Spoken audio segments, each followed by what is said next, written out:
गुरु साक्षात परब्रह्म तस्मै श्री गुरुवे नमः। ओम शांति जय योगेश्वर। जय योगेश्वर।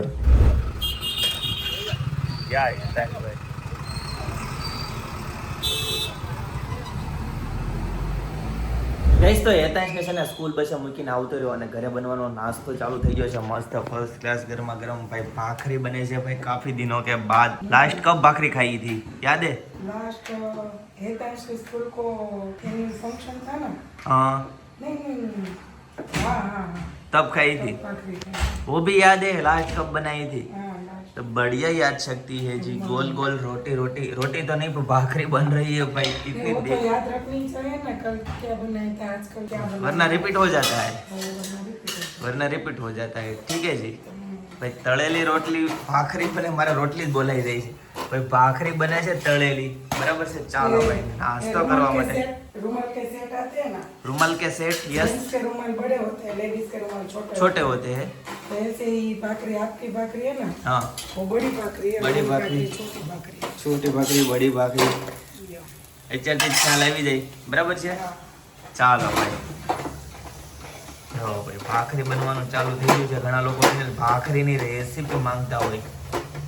ભાખરી પહેલા તો ઘઉં લેવાના, હા ઘઉંને ઘંટીએ લઈને જવાના, ઘંટીએ લઈને જવાના પછી કે રોટલી કરતા થોડું જાડું દળવાનું, પછી બહુ ભડકું નહીં દળવાનું, નકર ભાખરી ખોળ જેવી થાય। ઓકે જી પછી ઘરે આવી લોટ ચાળી ચાલે ને અને અંદર લોટ બાંધવાનો। લોટ પ્રમાણમાં મીઠું નાખવાનું ઓકે અને 3 ભાખરી એક પાવડું મોણ નાખવાનું, એટલે પરફેક્ટ ભાખરી થાય।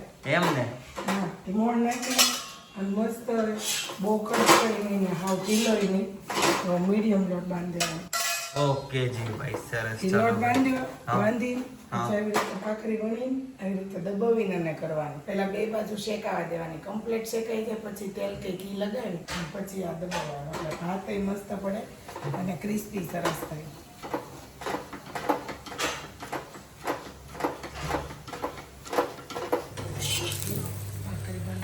ભાખરી થઈ ગઈ છે રેડી ગઈશ તો મસ્ત ફર્સ્ટ ક્લાસ। ચાલો મસ્ત ગરમા ગરમ નાસ્તો કરી લઈએ ગઈશ તો મસ્ત ફર્સ્ટ ક્લાસ નાસ્તો કરી લીધો અને હવે જવાનું છે શોપ ઉપર। આજે છે ને પિનલ આવે છે શોપ ઉપર બરાબર ને પિનલ? યસ, રીલ શૂટ કરવાની છે। તો મહાસેલ તમારે મૂકવો જ છે તો પછી હું રીલ્સ ઉતારવી જ પડશે। રીલ્સ ઉતારવી જ પડશે ને ભાઈ છે ને 4 દિવસનો છે ને સેલ મૂકવાનો છે ને તે રીલ શૂટ કરવા માટે પિનલ આવે છે બરાબર છે। ચાલો જઈએ હવે ફટાફટ હો બહુ લેટ થઈ છે। હા ગુડ મોર્નિંગ, જય શ્રી કૃષ્ણ, જય યોગેશ્વર। તો આજથી છે ને હું મારો વ્લોગ અહીંયાથી મારા શોરૂમ મેઇન ડેસ્ટિનેશન પરથી હું સ્ટાર્ટ કરું છું, કેમ કે સ્પેશિયલ આજ તમારા માટે હું કંઈક નવું કરવા જઈ રહી છું। જે છે જે નીચે આ કુર્તી એ બધી પાથરેલી છે, નીચે પાથરેલી કુર્તી છે ને એ બધી જ કુર્તી ફ્લેટ 50% ડિસ્કાઉન્ટમાં આપવાની છે, પણ સેલ છે ને કાલથી ચાલુ થવાનો છે। માત્ર ને માત્ર આપણા સબસ્ક્રાઇબરો માટે એક દિવસ વહેલો ખોલેલો છે, કે જે આજથી તમે વિડીયો જોવો છો ત્યારથી, કે તમારે જો કોઈને કુર્તી લેવી હોય કે જો નવું કલેક્શન જાણવું હોય તો છે ને અમારા નીચે નંબર આપેલો છે, નંબર ઉપર કોન્ટેક્ટ કરી લેજો। તમારો ફોટા જોતા હોય તો ફોટા, વિડીયો કોલથી પરચેસ કરવી તો વિડીયો કોલથી તમને મળી જવાની છે। સાઇઝ પણ આમાં છે ને M થી લઈને અને 444XL સુધી રહેવાની છે। નીચે જે કુર્તી છે 50% ડિસ્કાઉન્ટમાં છે, હેંગરમાં કે નવી હેન્ડવર્કમાં કે મેપ વેર કરી છે એ બધામાં 10% થી લઈને અને 40% સુધીનું ડિસ્કાઉન્ટ રહેવાનું છે। સાડીમાં પણ 5% થી લઈને 10% સુધીમાં ડિસ્કાઉન્ટ રહેવાનું છે। તો વહેલા તે પહેલા અને બહુ ટૂંક સમય માટેનો સેલ છે, કે માત્ર ને માત્ર 4 થી 5 દિવસ માટેનો સેલ અમે ગોઠવેલો છે। આમ કોઈ દિવસ સેલ નથી ગોઠવતો, પણ આ વખતે મેં જયદીપને એવું કીધું કે ભાઈ આપણે કંઈક આપણા સબસ્ક્રાઈબરો માટે છે ને કંઈક કરવું છે, તો એ નિમિત્તે છે ને અમે આ 5 દિવસ માટે અમારો શોરૂમ ખુલ્લો મૂક્યો છે। તો વહેલા તે પહેલા ફટાફટ કરી લેજો શોપિંગ, કેમ કે પછી કદાચ પીસ આપણને ધ્યાનમાં આવ્યો હોય તો સાઈઝ નો ઇશ્યુ હોય, એટલે જલ્દી કોન્ટેક્ટ કરજો તો તમને તમારી સાઈઝ મનગમતી કુર્તી પણ મળી જાય। રાઈટ, એટલે છે ને ભાઈ જેને પણ શોપિંગ કરવાનું હોય ને એક દિવસ અગાઉ તમને તમારા માટે બધા દરવાજા ઓપન થઈ જાય છે, એટલે હું છે તમને બધાને ચૂઝેબલ આઈટમ મળે, પછી આમાંથી છે ને ભાઈ વિનાઈ જાય ને। અમે છે ને તમે વિડીયો જોવો છો ને વખતે દિવસે અમે રીલ્સ લાઈવ કરવાના છીએ, હા પણ આપણા જે ડેઈલી ના સબસ્ક્રાઇબરો છે એની એક દિવસ માટે એનો સેલ અગાઉ મૂકેલો છે, કેમ કે તો એને જે જોઈતું હોય, સાઈઝ જોતી હોય, કલર કોમ્બિનેશન જોતું હોય, એ બધું એમને મળી જાય. એ માટે પછી જે લોકો શોરૂમ ની વિઝિટ કરવાના છે એ લોકોને તો એનું કોઈ પણ અહીંયા આવીને ખરીદી કરી શકે, પણ તમારે વિડીયો કોલ થી એમાં છે એટલે તમે તમારી મનગમતી પસંદની તમે કુર્તી લઈ શકો. એ માટે એક દિવસ સ્પેશિયલ તમારા માટે મૂકેલો છે. રાઈટ. તો ફાઇનલી છે ને અમે પહોંચી ગયા છીએ કરમનાથ મંદિરે. અહીં ગમે ત્યારે આવી ત્યારે એટલું જ પબ્લિક હોય. કાજી ફૂલ ટ્રાફિક હોય. તમને લોકોને હું દર્શન કરાવું છું, કરી લેજો ઘરે બેઠા. ॐ भूर्भुवस्वः तत्सवितुर्वरेण्यं भर्गो देवस्य धीमहि. શણગાર આરતી જસ્ટ પૂરી થઈ, અમે આવ્યા ને.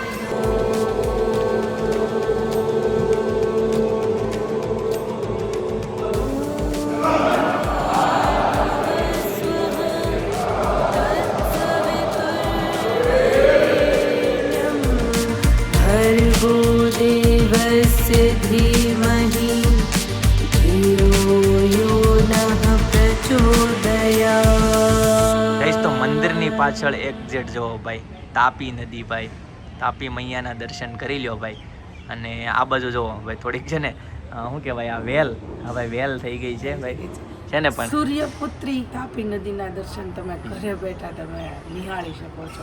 યસ રાઈટ ભાઈ. બાર ગામથી છે એ લોકોને તો તાપી મૈયાના દર્શન કરવાનું સૌભાગ્ય ન મળ્યું હોય, અમે ઘરે બેઠા કરાવી દઈએ છીએ. યસ ગઈશ તો લોટામાં છે ને પાણી લઈ લીધું છે, બરાબર. અલગ મૈયાનું સરસ્વતી મૈયા, સિંધુ મૈયા, ગંગા મૈયા, બધાનું અલગ અલગ છે ભાઈ. સિંધુ મૈયાનું લીધું છે, બરાબર છે. ચાલો. પિતળાનું પાણી રેડવાથી છે ને પિતૃ તૃપ્તિ થાય એવું કહેવાય છે. ઓકે. ॐ ह्रीं ह्रीं सरस्वते नमः. या देवी सर्वभूतेषु विद्यारूपेण संस्थिता नमस्तस्यै नमस्तस्यै नमस्तस्यै नमो नमः.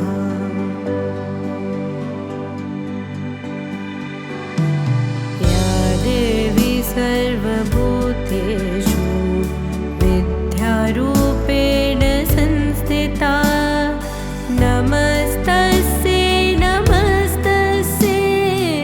ગાઈસ તો જયદીપ છે ને ગંગા મૈયાનું પાણી રેડી છે. या देवी सर्वभूतेषु विद्यारूपेण संस्थिता नमस्तस्यै नमस्तस्यै नमस्तस्यै नमो नमः. ह्रीं ह्रीं सरस्वते. જઈશ તો આ છે ને અખંડ ધૂણો છે, બરાબર. જો દર્શન કરી લ્યો ભાઈ. શ્રીફળ હોમ્યું છે કોઈ, જો અખંડ રાત દિવસ કન્ટિન્યુ. જઈશ તો મસ્ત દર્શન કરી લીધા અને તમને કરાવ્યા, બરાબર. ચાલો હવે જઈશું સીધા શોપ પર. ગાડી મલાઈ નીકળે હો ભાઈ. નહીં ખૂટે. ગાઈસ તો સાંજના 7 વાગી ગયા છે. 7 વાગે એટલે ઝાલરનું ટાણું થાય એવું કહેવાય ને ઝાલર પછી પાછું ભોજનનું ટાણું સાથે સાથે થઈ જાય. તો આપણું છે જ બાયુનું. હમણાં બહુ રીલ્સ ને બહુ પોસ્ટ આવે છે કે કોરોનામાં બાયુના પૈસા કઢાવ્યા, પછી હું આવ્યું કે નહીં નોટબંધીમાં બાયુના પૈસા કઢાવ્યા, કોરોનામાં બાયુભાઈ નવી નવી રસોઈ બનાવડાવી અને બાકી હતું તો ચૂલે હવે લાકડેથી રસોઈ બનાવડાવે છે. તો બાયુ હાથે હું એટલું બધું વેર છે કે નકરું બાયુનું જ આવે છે, ભાઈનું કઈ નથી આવતું. પણ એ તો ભાઈ આપણે સ્ત્રી છે ને એટલે આપણી પાસે સહનશક્તિ વધુ છે. ભાઈઓને દુઃખ ઓછા આવશે, આપણે બાયુને આવશે પણ આપણે સહન કરી લેવાની શક્તિ ભગવાને આપણને બહુ આપી છે. તો કાંઈ નહીં, આપણું તો અહીં રહેવાનું જ છે. તો ફટાફટ છે ને ચાલો આપણે હવે રસોઈ બનાવી નાખીએ, કેમ કે હમણાં સમય થઈ ગયો છે ભાઈ ભાઈઓને આવવાનો. તો હમણાં આવી જશે. અને હજી અનેરી બેન એ લોકો તો ફામે છે એટલે ફોન આવ્યો નથી એટલે એ જમીને જ કદાચ આવશે. પણ જુહિલભાઈ ને જનકભાઈ આજે અહીંયા ઘરે આવવાના છે, કેમ કે આંટીની લોકો મેરેજમાં જવાના છે એટલે જુહિલભાઈ ને જનકભાઈ જમવા આવવાના છે. તો આજે છે ને એકદમ સાદું મેનુ છે, બાજરીના રોટલા અને ગાંઠિયાનું શાક. સાથે સાથે છે ને ખીચડી કરવાનો વિચાર છે, તો જેથી બા પાડે તો હમણાં ખીચડી કરી નાખશું, નગર પછી જોઈ જઈશ. બાકી ફિક્સ મેનુ તો તમને જ્યારે ડીશમાં પીસાય ત્યારે ફાઇનલી ખબર પડી જશે. તો ફટાફટ ચાલો રસોઈ બનાવી નાખીએ, પછી પાછા જેમ્સ આવે ત્યારે કન્ટિન્યુ થઈએ. કહીશ તો સાંજના વાગ્યા છે 7:15 અને ફાઇનલી બોલો આય રેવા દે આય પીનલા જો તો શું કરે ઈના એ વેલણાથી તો માર ખાય, માર ન થડું ને હો. પાછો આવ્યો પીનલ આમ જો એ ગયો હવે તો તું ગયો એ ભાઈગો વાંદરાની જેમ કૂદે છે. શેની તૈયારી ચાલુ છે પીનલ? કુકરમાં હું આજે બફાતું હોય ભાઈ ખીચડી. અરે વાહ સરસ ભાઈ, કાઠિયાવાડી ખીચડી ભાઈ સરસ ગુડ. આ બાજુ ફરીથી ભરેલા મરચા બનાવવાના કે હું? હા ભરેલા મરચા પણ રોટલા ખાવાના. રોટલા સાથે હું વાત છે ભાઈ, બાજરીના રોટલા કાફી દિનો કે બાદ ભાઈ. બાજરીના જુવારના શાક છે નું મકાઈ મિક્સ શાક, બાજરી મકાઈ જુવાર મિક્સ. ઓકે જી. શાક એનું છે શાક ગાંઠિયા. ગાંઠિયાનું શાક ભાઈ. વાહ ભાઈ, બની ગયું બાકી છે? ના ગાંઠિયાનું શાક તો જમવા બેસતી વખતે ભાઈ ગાંઠિયાનું શાક ભાઈ. ઘણા ટાઈમ પછી ગાંઠિયાનું શાક અને બાજરીના રોટલા ભાઈ, એકદમ કાઠિયાવાડી મેનુ દેશી સ્ટાઇલમાં ફરીથી. હવે છે ને શિયાળો પૂરો થઈ ગયો એટલે ફેન્સી ખાવાનું બંધ, હવે બધું કાઠિયાવાડી દેશી. કેમ ફેન્સી ખાવાનું કેમ બંધ? ખાવ તો જોઈએ ખારા. નહીં પણ હવે કાઠિયાવાડી મેનુ ઉપર વધારે ભાર દેવાનો, બરાબર ને? એક બાજુ ખીચડી મુકાણી છે અને આ બાજુ મરચા ભરેલા ભાઈ બનાવવાના છે. લોટના ને? નહીં લોટ નહીં, તો ગાંઠિયાનો જ મસાલો. એટલે ગાંઠિયાનો મસાલો. ઓકે ભાઈ, હું 2-4 પ્રકારના મરચા આવી ગયા છે ગાઈસ. તો આ બાજુ મરચા મૂકી દીધા છે, ભરેલા મરચા ભાઈ. અંદર ગાંઠિયાનો મસાલો નાખ્યો ને, ચવાણું ને એવું નાખ્યું છે ને? ના ખાલી ગાંઠિયા. ગાઈસ તો આ બાજુ જો મરચા છે ને શેકાવા મીડા છે અને આ બાજુ લોટી કર્યું ને હા તો પહેલા તો છે ને આવી રીતે ભાત પાડીને શેકી લેવાનું, કેમ કે ફ્રીજમાં હોય ધોયેલા મરચા તાજા લાવ્યા હોય એ બધું હોય, હા. એટલે પાણી બધું પડી જાય ને તો તેલ નાખવાનું એટલે ઓછું ઉડે હા. અને ભાત મસ્ત પડી જાય. ઓકે જી. અને આ બાજુ શું ચાલુ થઈ ગયું હોય? આ બાજુ છે ને શાક બનવાનું ચાલુ થઈ ગયું.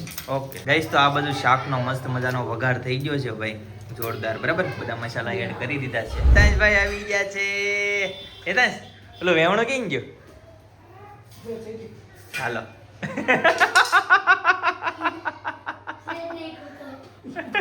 હું કે કુકર જ નથી.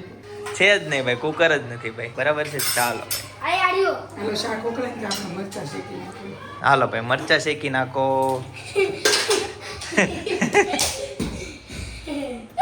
અડી જા હે ને, ગરમ ગરમ ફરફોલો પડી જા હે.